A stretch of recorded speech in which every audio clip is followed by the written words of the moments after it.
Sony teased the PlayStation 5 Pro design in their 30th anniversary image, and earlier we had this drawing of the PS5 Pro by D-Labs, who has a very good track record. So it's happening. I got the latest rumors. Hogwarts Legacy 2 also was confirmed. Something God of War is incoming, and way more gaming news to go over. So sit back and let's go. Starting with Ubisoft, the Star Wars Outlaws director is namely a little disappointed with the critical reception to the game. It currently sits at a 76 on Metacritic, and I think he at least hoped to reach an 8. Now, there were some interesting discussions regarding the fact that review codes were only sent out a week before release, which was also the week of Gamescom. So basically, if you wanted to finish it and have your review up a week later, making your review of course also cost time, then you kinda had to just mainline the game and play way more per day than a normal person would. Of course, that's not the right way to experience any open world title, so curious if Ubisoft is going to rethink their strategy, maybe give people a little longer with their games, which could result in like tiny increases to the review scores. I remember getting Prince of Persia: The Lost Crown many weeks before launch, and that game sits at an 86. Of course, it's also really good. And I'm not saying that this is gonna help Ubisoft overall, they just have to make better games. But still, it is an interesting thing to think about, and I do think that if reviewers get like 2 weeks to get more immersed in the world, take their time and not have this huge deadline hanging over their head, it might result in like a 0.2 increase in score or a bit more. So then maybe Star Wars Outlaws was the 8 on Metacritic, or at least closer to.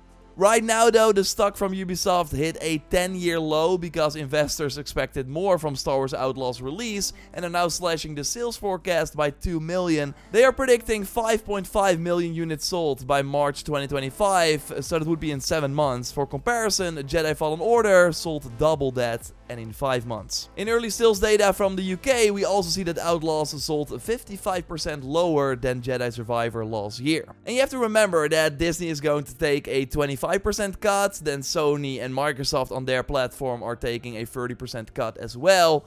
Doesn't leave a lot of room for profit for Ubisoft. So things are not looking really good. I do think Outlaws will have a good tail and will likely see a big boost in November and December. Ubisoft is already planning a sort of second launch for the game with the first DLC pack that will also be out at the end of the year. And we saw with Avatar that the game got many improvements after launch. They will keep supporting Outlaws as well until at least spring 2025 when the final DLC is planned. But yeah, looking at the bigger picture, it's once again not the runaway success that Ubisoft had hoped it would be. X-Defiant and Skull and Bones this year also failed to deliver. So all eyes are on Assassin's Creed Shadows. That game has to turn this whole thing around. And I totally think it has a chance of doing that, with Tom Henderson also noting that the pre-orders are looking great. The next year on paper should look also great. This according to Tom Henderson at Insider Gaming, that it will include the new Far Cry, Ghost Recon and the Splinter Cell remake. And I say on paper because of course we have to wait and see if these titles are going to deliver, because so far Ubisoft has only been able to rely on Rainbow Six Siege and the Assassin's Creed franchise during this generation. Let's hope they can put Far Cry and Ghost Recon back on the map as well, and they plan to launch that PvP multiplayer Assassin's Creed game next year too, many DLCs for Shadows,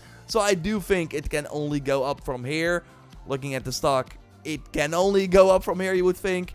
They just need to bring interesting innovations again to their formula that have been very lacking these last few years. I also hope we see some nice, maybe not really innovation is needed, but some big improvements and more depth in the Hogwarts Legacy sequel would be nice, because yes, it has now been 100% confirmed by Warner. Like, they note that it's the publisher's biggest priority for the future, saying that it's still a couple of years down the road. Hogwarts Legacy sold 22 million copies in 2023, so of course they're going to make more. Like, there are so many locations they could still explore, with Azkaban obviously being a logical candidate. Would be cool to really explore that instead of having just a small mission there, and I'm really curious if they're going to add more depth to the systems we currently have in the base game. Like, it would be awesome if we could choose to focus more on one particular type of magic instead of every player kind of learning the exact same spells. I basically would love to have more depth in the RPG element, so we could craft our own wizard and that my character is completely different compared to yours. I would also love to see more meaningful relationships with other classmates.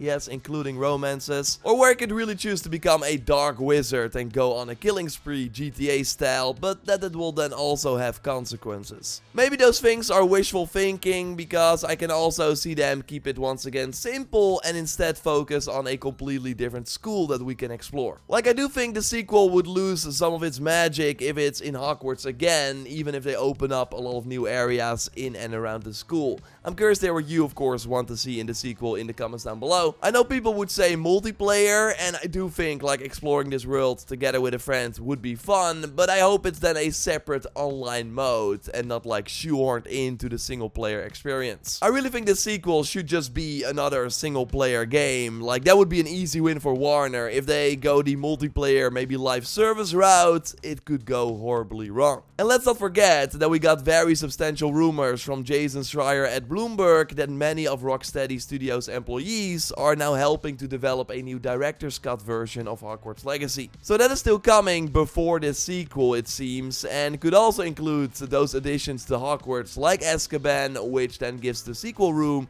to hopefully explore a brand new school.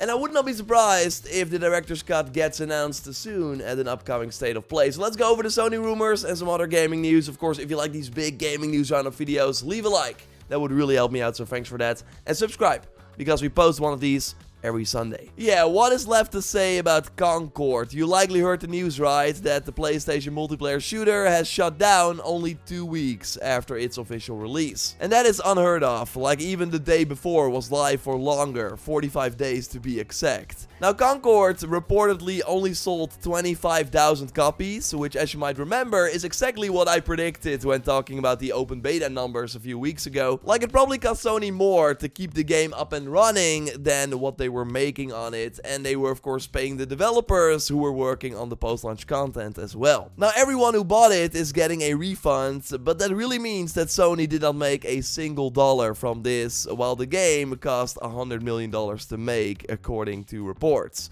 And Sony of course bought the Firewalk studio who was making this as well. Now, in the blog post they note that they will explore options, including those that will better reach our players, but I really don't think making a free-to-play version of what they had is going to work unless they really spend the time and money to completely redo it, maybe add some interesting modes. I don't know. It's gonna be like a ton of money that they have to invest in a very low chance of success. Now, it's not like Redfall or the day before where the game was actually really broken. It was super polished and played well with some interesting character abilities. There was just nothing different enough or that stood out, let alone the character designs that just did not appeal to anyone. It was of course also way too late to the market, like nobody asked for this. But my point is though that there is a lot of talent at this studio, and the obvious conclusion would be for Sony to lay them all off, take some important lessons from this huge blunder and apply that to their other live service games. But I wonder, and I of course hope, because you don't want the studio to go, that there's maybe a path forward where they work together with Bungie to make a standalone Destiny PvP game or a huge extension to Destiny 2 with a lot of the Concord mechanics. Like, there are some Bungie veterans here and the PvP in Destiny 2 is not in a great spot.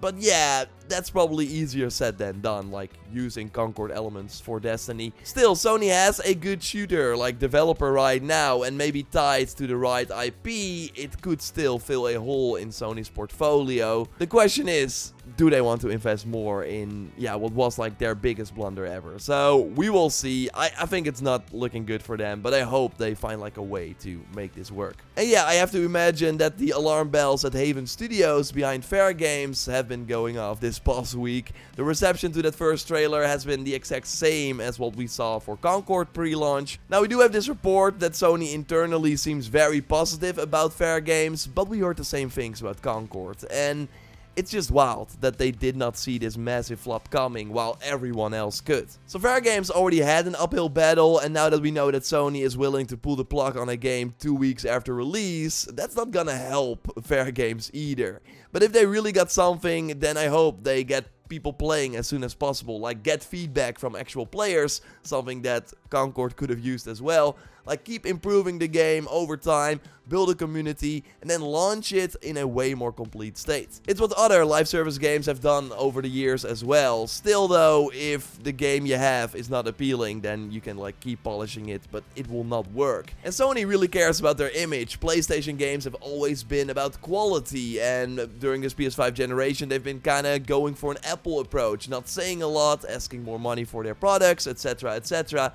This Concord situation was a major hit to that reputation. So I can also see them be like, not again, let's cancel fair games altogether, it's too big of a risk, and we're gonna focus on what actually works for us, and maybe still do some live service games, but only if we really think it's gonna work. It's going to be fascinating, but it might also be a bloodbath. But yeah, Jim Ryan, the previous CEO, who of course left earlier this year and led the live service push over the years, left a big mess to clean up. And let's not forget, like, sure, Helldivers 2 is a huge success, but we also had The Last of Us Online that was in development for many years, probably cost hundreds of millions as well. It probably means that we have to wait for a Naughty Dog game for way longer than if they would just immediately go on to make a single player game. The Twisted Metal game was also cancelled, the London Studio game was cancelled. It's kinda crazy. Many development years from crucial studios and hundreds of millions of dollars down the drain. Like, Astrobot could not release in a better week for PlayStation. It's currently the highest rated game of the year, only the Elden Ring DLC is above it, and it totally deserves it. It's a true joy to play, with some very cool PlayStation cameos and levels inspired by those franchises.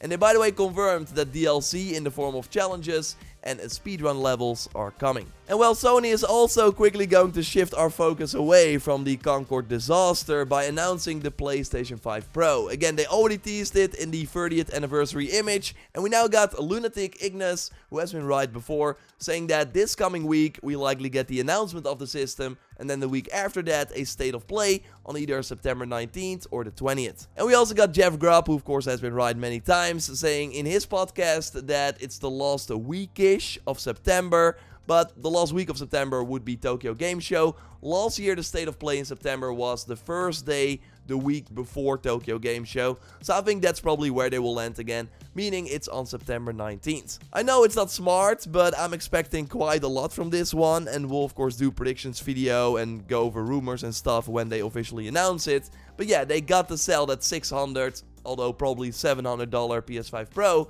that again seems to be slated for November 14th, the same day that LEGO Horizon seems to come out. And there's something God of War incoming as well, as we got Snaxon on Twitter, a creator and host, posting that she was at Sony Santa Monica for an upcoming project, and how she was overwhelmed by the kindness shown by Miss Banshee, the community lead, Eric Williams, the game director on Ragnarok, who wasn't directly involved with the Valhalla DLC, by the way, so has been working on something else for almost 2 years, and I think it's the Atreus related game, and also Catchy Film, the senior producer for marketing, PR and community. Now she notes that it's a cool little special project that I'm working on with friends. I think all God of War fans will really appreciate it. Like, I don't think it's like new game related, maybe like a small documentary or interview series on the history of the franchise or the Ragnarok development, but it's still interesting because Sony usually does not do these types of things if there isn't like a good game related excuse linked to it. It could totally be the God of War Ragnarok PC version that is dropping on September 19th, which is very soon indeed. Of course, I hope it's for something else, and I will keep you posted here. We can at least expect something from Sony Santa Monica very soon. And we might get Dragon's Dogma 2 DLC soon as well, as on Steam they have been adding encrypted DLC files to the database. Dark Arisen, of course, did very well for the first one, and having something out this close to launch would be, of course, even smarter. We also had the director leave Capcom the other week after 30 years at the company, and this could totally be after he finished his work on this DLC, which also means that it's likely going to launch pretty soon. It is kind of wild though to think that Dragon's Dogma 2 launched this year. It feels way longer ago, but I totally had fun with it, so new content, maybe even at the end of the year already, would be more than welcome. Although I am afraid that it's all likely going to be around the Assassin's Creed Shadows release on November 15th, while I will of course be knees deep into that game. Like, I think in September we will hear that week is probably going to be very crowded with the Lego Horizon game, the PS5 Pro, and I still would not be surprised if we see the Spider-Man 2 DLC and the Hogwarts Legacy Director's Cut around that time as well. Predictions, we will see. Now this coming week, speaking of Assassin's Creed Shadows, we got a big video with some interesting new details, so stay tuned to the channel for that. Of course, the weekly show with YouTuber Fragnart will also air on Wednesday, all about Assassin's Creed. Again, we could hear the PS5 Pro announcement this coming week. I think it's likely that we see it either this week or the week after. We got more Wukong videos and some other things planned that we maybe have time to finally make, so that would be nice. And of course, a news roundup like this at the end of the week. So subscribe to not miss anything. A like on the video would really help me out. And check out last week's news roundup by clicking on the screen. I will speak to you very soon. Goodbye.